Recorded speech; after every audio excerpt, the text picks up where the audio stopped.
Ini ada satu kisah benar. Seorang wanita yang bernama Sayyidatina Asma binti Abu Bakar, anak kepada Sayyidina Abu Bakar, merupakan best friend Nabi, BFF, best friend forever.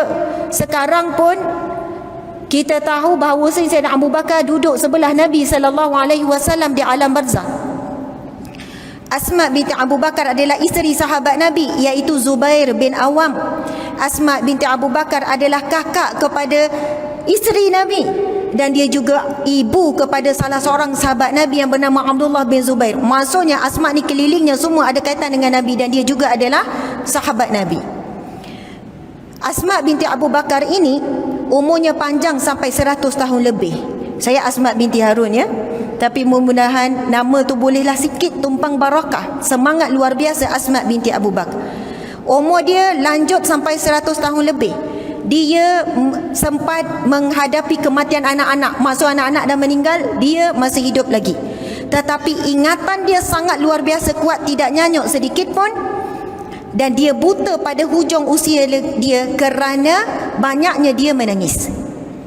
Satu masa, dan Asma ini menjadi rujukan para sahabat untuk merujuk ilmu-ilmu yang dikuasainya.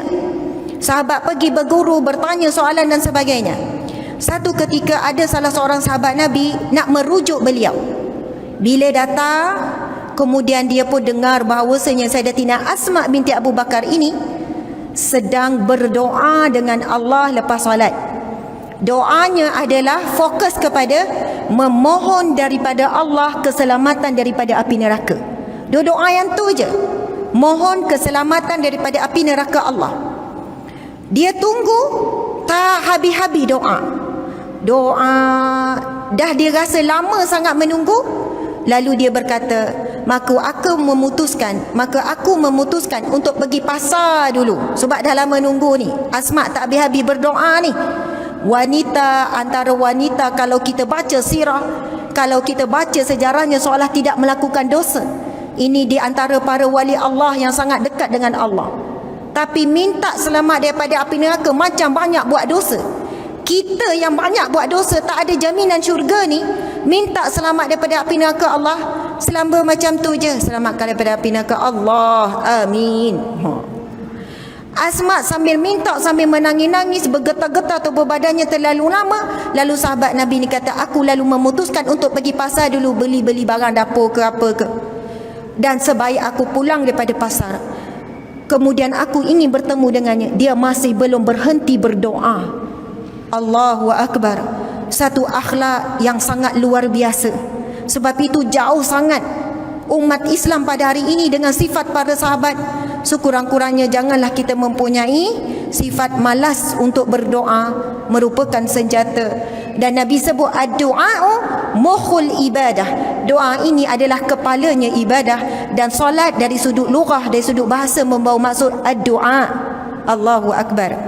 Subhanallah, alhamdulillah. Muslimin muslimat yang dihormati, saya bukan datang untuk mengajar. Saya memang tidak layak untuk berada di sini. Tetapi saya datang atas amanah, atas jemputan. Maka saya ditemani, suami dah hilang pula. Encik suami. Subhanallah, saya segan bila ada jemaah muslimin, encik suami teman saya di sebelah. Ya, tak apa. Gitu. Ini bodyguard ya. Subhanallah. Mahram. Masya Allah, encik suami ada di sebelah. Jadi ketenangan tu berdebar ni, kerana sudah tentu di hadapan ini ramainya di kalangan orang yang alim, orang yang saleh, ahli ibadah. Allahu Akbar. Sebab itu saya datang adalah untuk perkongsian dan juga muhasabah diri sendiri. Dan kebanyakan apa yang disebutkan adalah ditujukan dan adalah keburukan diri sendiri untuk dibetulkan. Jadi subhanallah, saya mau izin kepada orang-orang alim yang berada di sini untuk meneruskan perkongsian pada malam ini yang membawakan tajuk beras kita beli, nasi kita tak nak. Suami cakap beras kita beli. Boleh tak suami-suami semua cakap beras kita beli? Lembut je kan? Memang saya diberitahu orang Penang ni memang lembut-lembut. dia bercakap macam tak berapa dengar gitu. Masya Allah. Okey, kita dengar mana lebih kuat dia. Okey, belah perempuan pula. Nasi kita tak nak. Ui, malulah orang lelaki kalah dengan orang perempuan. Okey, orang lelaki tunjukkan kelakian sikit boleh tak? Beras kita beli. Ha, dengar tu. Okey, dah sama level. Kita boleh mula ya. Tajuk ni memang unik. Kali pertama lah saya terima. Sampaikan sebenarnya saya minta PA tu minta bincang supaya tukar tajuk. Saya bimbang takut orang tak datang bila tengok tajuk. Sebab beras kita beli, nasi kita tak nak ni sebenarnya gurau senda hashtag orang muda dekat FB, dekat IG apa semua kan. Tapi rupanya orang Pulau Pinang luar biasa. Walaupun umur 60, 70, 80, sweet 70 kan, sweet 60 pun rupanya memang tahu pasal hashtag ni. Ha, beras kita beli, nasi kita tak nak. Dia macam sebenarnya gurau senda kan. Suami cakap jangan bimbang gini-gini, beras kita beli. Ha, macam kita kan yang bagi nafkah, suka hati kita lah, kita yang beli beras. Lepas orang perempuan pula balas dengan hashtag nasi kita tak nak. Beras tu kalau tak ditanak berkematu. Ha, jadi kalau kami tak masak tak guna boreh tu. Ha, macam tu boreh. Betul tak boreh?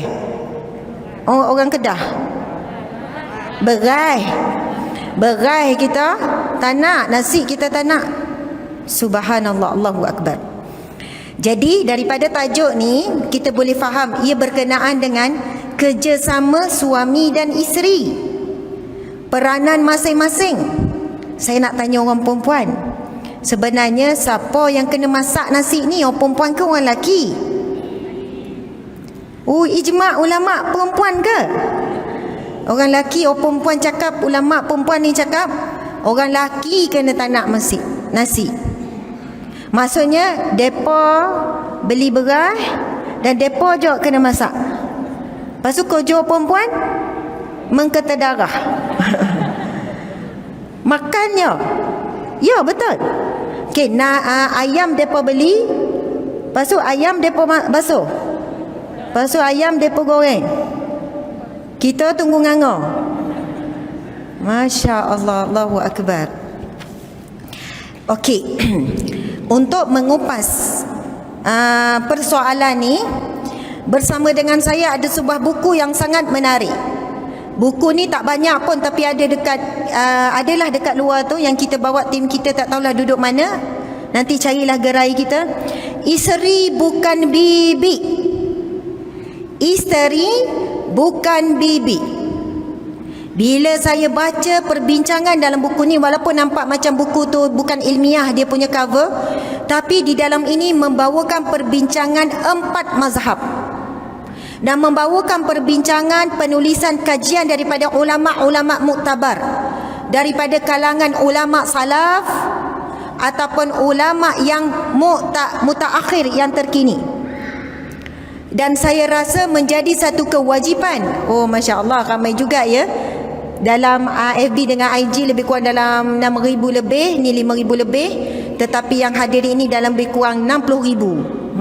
Lagi ramai ni. Termasuk yang tidak dapat dilihat, mudah-mudahan para malaikat bersama dengan kita. Muslimin muslimat dimati Allah sekalian, buku Isteri Bukan Bibi, dia telah memberikan satu pencerahan yang sangat mendalam, membincangkan tentang urusan rumah tangga berkenaan dengan bahan mentah, sehinggalah bahan mentah itu siap dimasak untuk dimakan. Rupanya 4 mazhab membincangkan tentang perkara ni. Siapa memasak dan menyediakan makanan yang siap untuk dimakan, tugas siapa sebenarnya?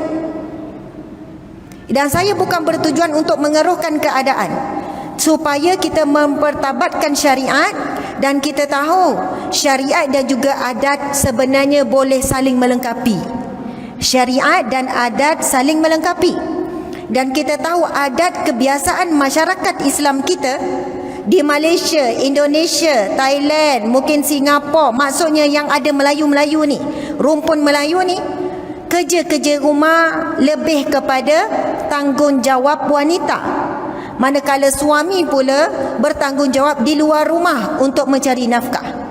Namun apabila berlakunya perubahan yang besar, wanita juga banyak berada di luar rumah mencari nafkah, mencari rezeki, maka berlakulah perubahan dari sudut perkongsian tanggungjawab. Perbincangan ini akan dikupas dengan penjelasan ilmiah. Subhanallah. Jadi harap-harap tuan-puan boleh follow lah, boleh ikut. Sebab kebanyakan orang bila masuk ilmiah tu rasa berat. Tetapi insya-Allah platform pada malam ini akan dimanfaatkan supaya tidak lagi berlaku kekacauan dalam rumah tangga sebab suami isteri bagi duduk bergaduh. Beras saya beli okey, nasi saya tak nak okey. Ataupun masing-masing berebut mengatakan bahawasanya ini bukan tanggungjawab saya, itu tanggungjawab awak. Subhanallah, Allahu Akbar.